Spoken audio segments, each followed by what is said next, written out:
Halo Malaysia, terima kasih kerana sudah menonton video ini. Sebelum kita bermula, sila pertimbangkan untuk tekan butang subscribe, like dan share. Berita perkembangan politik semasa dalam negara, perkembangan negara dan semuanya ada di dalam channel ini.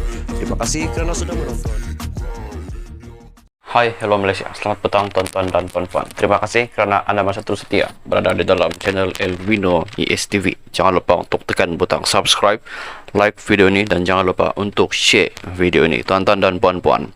Sekali lagi, arena politik Malaysia digemparkan dengan satu berita yang amat mengejutkan kita. Dipetik daripada Malaysia Kini, hubungan Malaysia-China. Adakah Muhyiddin bodoh atau pura-pura bodoh soal MP? Tuan-tuan dan puan-puan. Satu lagi tajuk berita yang amat panas. Kecerdikan akal Ketua Perikatan Nasional PN Muhyiddin Yassin di soal susulan kenyataannya mengenai pertikaian Laut Cina Selatan dengan China. Ini selepas Muhyiddin membidas Perdana Menteri Anwar Ibrahim kerana dianggapnya cuai dalam memberi kenyataan berhubung isu pertikaian Laut Cina Selatan. Ia susulan kenyataan Perdana Menteri itu yang memberitahu Putrajaya terbuka kepada rundingan selepas Beijing membangkitkan projek operasi cari gali Petronas di kawasan laut tersebut. Dalam kenyataannya semalam, Muhyiddin memberi amaran bahawa kenyataan Anwar itu secara tidak langsung boleh dianggap memperakui tuntutan China terhadap kawasan yang sudah sah merupakan wilayah Malaysia. Mengulas kritikan Muhyiddin, Ahli Parlimen Ipoh Timur Howard Lee berkata bekas Perdana Menteri itu sepatutnya lebih faham keadaan yang sebenar.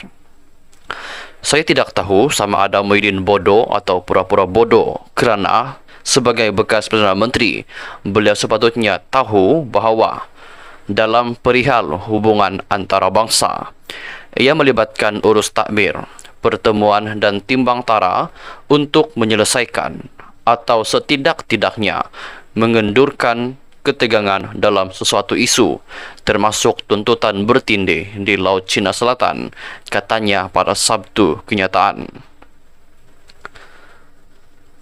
Lee berkata Muhyiddin menjejaskan kedaulatan negara apabila mengkritik Anwar Ibrahim sebagai Perdana Menteri Malaysia mengenai hubungan Malaysia dengan China.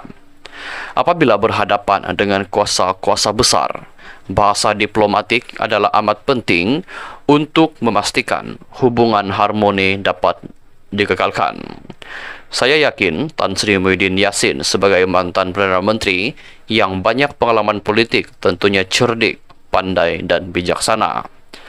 Tentu beliau faham apa yang dimaksudkan dengan bahasa diplomatik, terutamanya apabila kita berhadapan dengan Amerika Syarikat dan China, yang kedua-duanya hadir di rantau Asia Tenggara termasuk Laut Cina Selatan.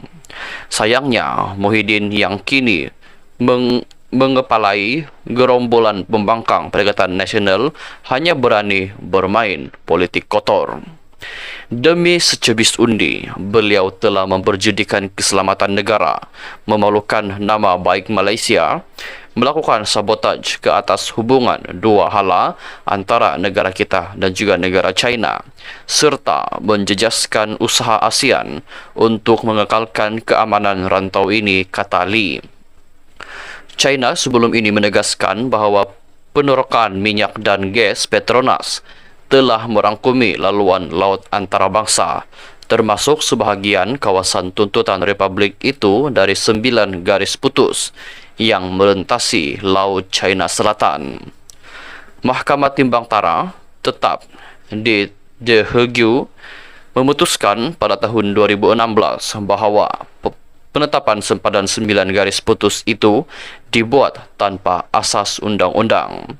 Menggunakan 9 garis putus, China terus menceroboh zon ekonomi eksklusif Malaysia, Brunei, Indonesia, Filipina, Vietnam dan Filipina di Laut Cina Selatan. Anwar menegaskan bahawa Malaysia tidak akan berkompromi dengan China berhubung penerokan syarikat minyak dan gas negara itu dan berkata Muhyiddin patut lebih teliti dengan kenyataannya. Sementara itu, Lee turut menyoal mengapa Muhyiddin tidak mengkritik dirinya sedangkan sebagai Perdana Menteri pada tahun 2022 apabila Menteri Luar dari Bersatu pimpinannya telah bersetuju dengan perjanjian pembangunan bersama di Laut Cina Selatan. Ketika dihubungi, Lee berkata ini merujuk kenyataan bersama pada Julai tahun lepas antara Menteri Luar China.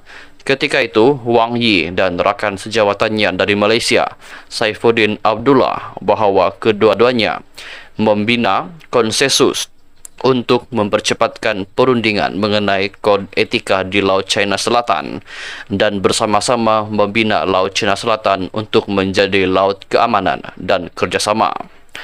Pun begitu, Muhyiddin bukan lagi Perdana Menteri pada masa itu dan telah digantikan oleh Ismail Sabri Yaakob pada Ogos 2021. Muhyiddin digulingkan sebagai Perdana Menteri pada 2021, manakala Menteri Luar semasa pentadbirannya ialah Hishamuddin Hussein daripada UMNO. Bagaimanapun, Menteri Luar Negeri pada tahun 2022 semasa pentadbiran Ismail Sabri Yaakob ialah Saifuddin Abdullah daripada Bersatu. Malaysia kini tidak menemui sebarang kenyataan Saifuddin yang menyokong perjanjian pembangunan bersama dengan Laut China Selatan. Dalam pada itu, Lee juga mendakwa Parti Muhyiddin Bersatu telah mencapai kata sepakat dengan kerajaan China hasil rundingan bersama. Ini dipercayai merujuk kehadiran Ketua Pemuda Bersatu Wan Ahmad Faisal, Wan Ahmad Kamal pada acara maya Parti Komunis China berdialog dengan Parti Politik Dunia bulan lepas. Tuan-tuan dan puan-puan, apakah pendapat anda, apakah komen anda dengan perkongsian berita yang baru saya kongsikan sebentar tadi?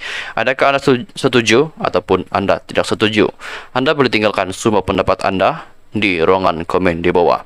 Baiklah tuan-tuan dan puan-puan, sekian saya dulu perkongsian berita kita pada hari ini. Kita jumpa lagi di perkongsian berita yang seterusnya. Jangan lupa untuk tekan butang subscribe, like video ini, share video ini supaya seluruh rakyat Malaysia boleh mengetahui dan juga dapat untuk membantu admin untuk terus kembangkan lagi channel ini. Terus setia berada di dalam channel ini. Kita jumpa lagi di perkongsian berita yang seterusnya. Bye-bye.